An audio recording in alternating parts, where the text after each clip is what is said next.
What are some declassified government documents that are surprisingly terrifying? Project Sunshine, where the US government bought remains of dead infants to test for radiation.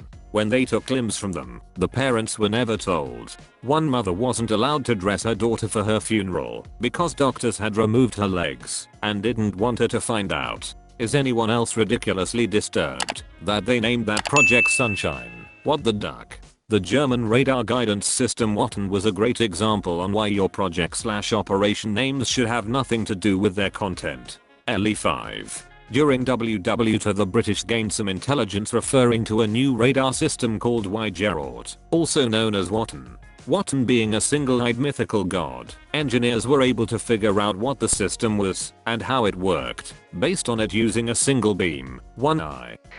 Jeffrey Dahmer's full confession, a couple of 100 pages of pure madness. Necrophilia, dismemberment, skinning, lobotomy, body part preservation, cannibalism.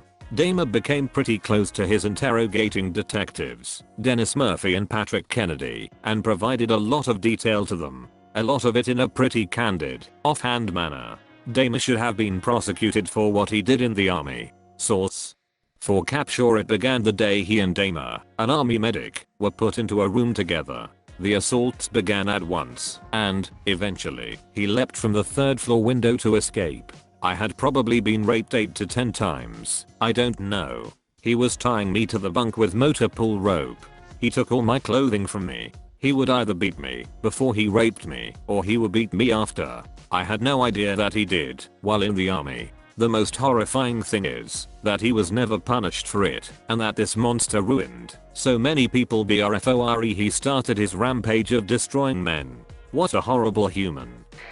After the My Lai massacre, killing of around 400 to 500 innocent civilians in Vietnam after an army troop killed an entire village, the US government established a group to investigate other war crimes like this occurring in Vietnam, the Vietnam War Crimes Working Group.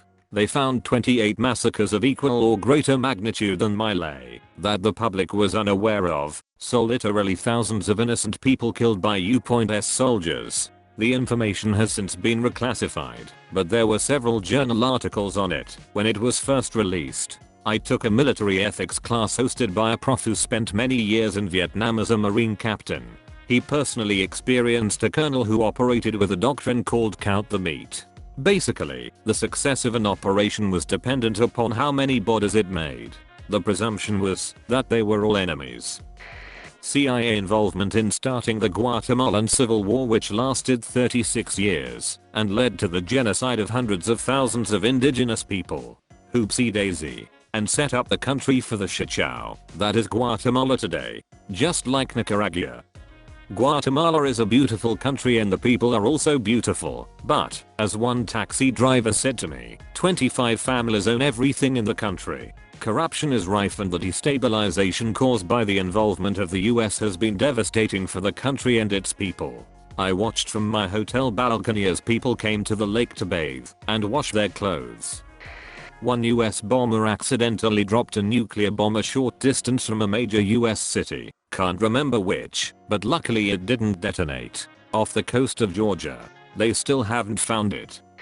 My hometown was littered with radioactive waste by the federal government as part of the Manhattan Project. Then we wonder why cancer and thyroid conditions are the norm. I grew up 2 miles from the Lake Ontario Ordnance Works site, and my dad grew up on 89th Street in Niagara Falls in the 40s. He says that he remembers sitting on the train tracks as a kid watching the hooker chemical trucks bringing 55-gallon drums to the Love Canal. That whole area was contaminated with all sorts of nasty stuff. So what did they do? They bulldozed it over and built houses on it, of course. Then in the 70s, when people were noticing toxic sludge in their basements, kids' feet were being literally burned by the high levels of phosphorus in the ground, and people were getting sick. They acted like they knew nothing. Eventually people sued, and the whole area was evacuated. They tried to clean it up, but they basically put tons of dirt and clay over the area as a cap, and it's all fenced off. You can see it when you drive east on the Niagara Falls Expressway to Towanda.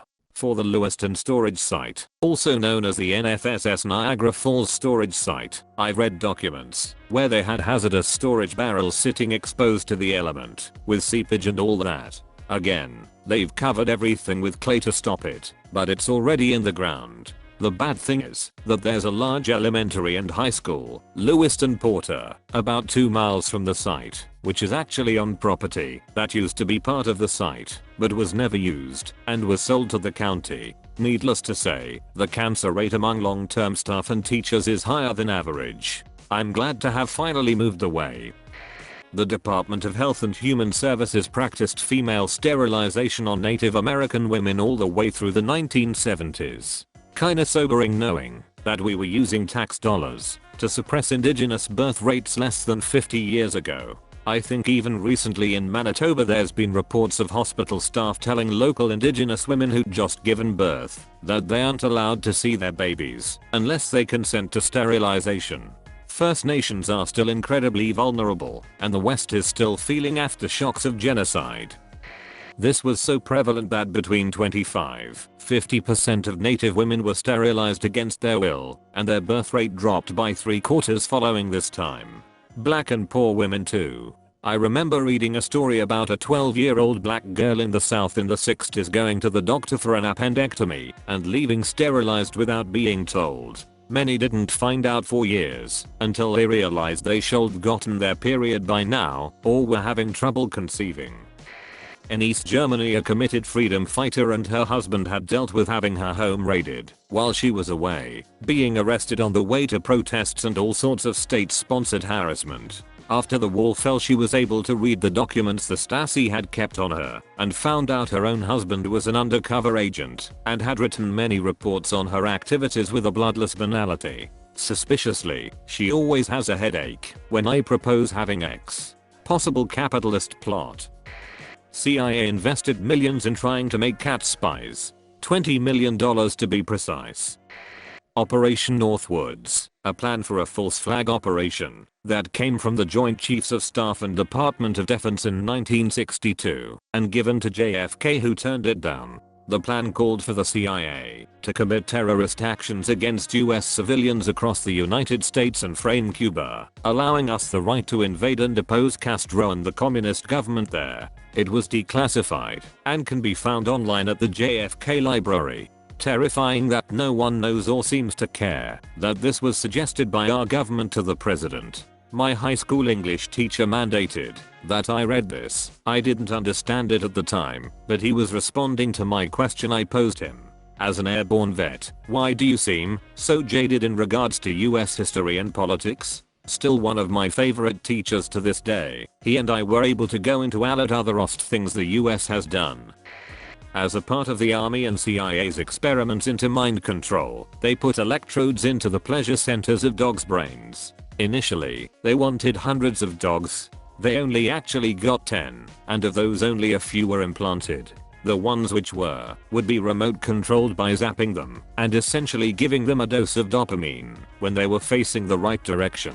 The controllers would stop the dope zap when they wanted the dogs to stop, and then the dogs would reorient themselves until they were facing the correct direction.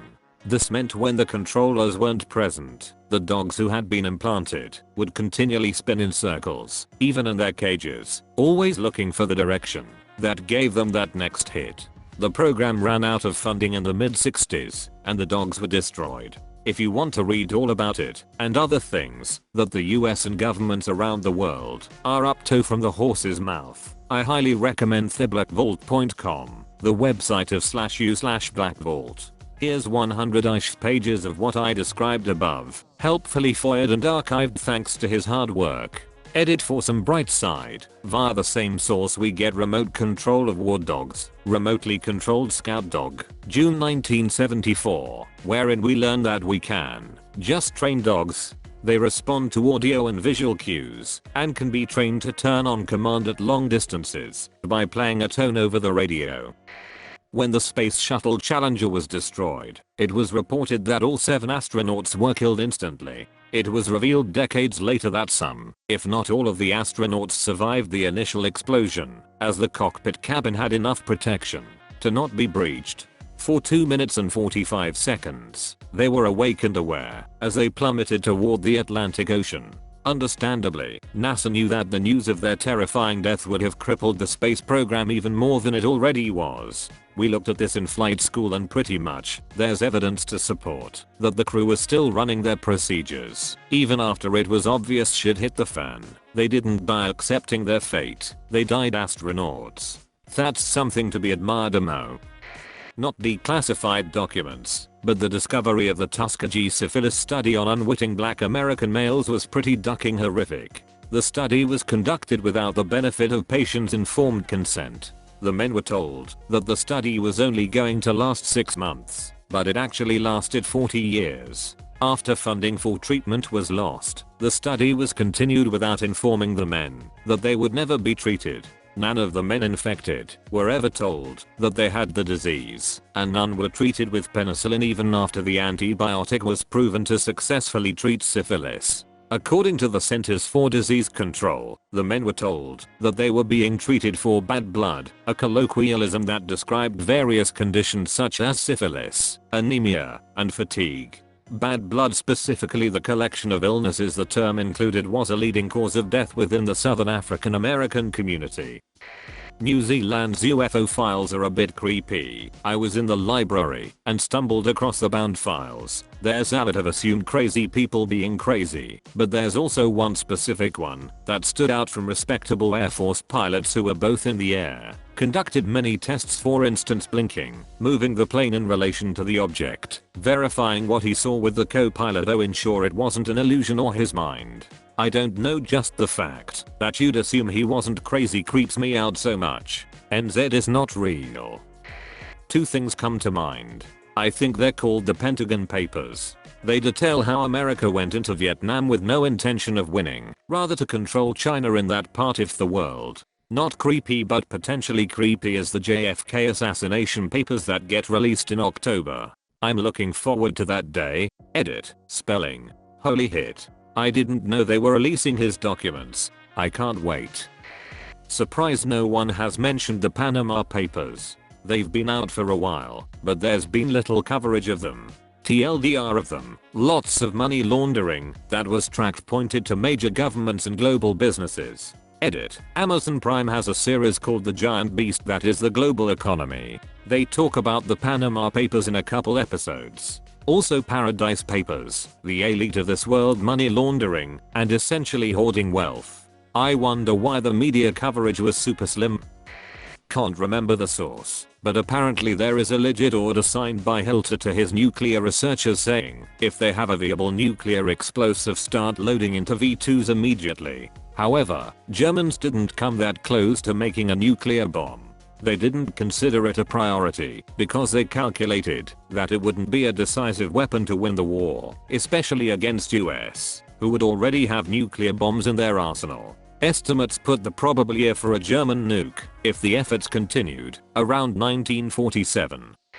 One that is not US. There was an episode of Radiolab that talks about an enormous secret facility in Britain that houses the British Empire's secret archives. The way they described it, it sounds like the place where the Ark of the Covenant is stored at the end of Raiders of the Lost Ark.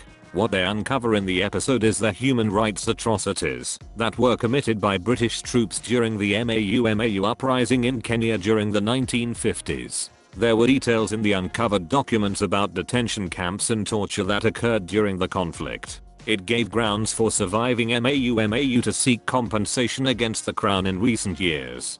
The atrocities of the conflict were not widely known about until recently. I don't think it's classified, but Project Thor, using a satellite bomber to bomb a city. Imagine a missile or a bomb coming from space, and before you know it, your city is destroyed by a falling missile/bomb. It was called rods from God. Basically it would have used kinetic energy, no explosives. It would have used a series of 2,000 pounds tungsten rods to destroy and vaporize without the radiation of a nuclear bomb. It was only avoided because we signed treaties with the Russians not to weaponize space.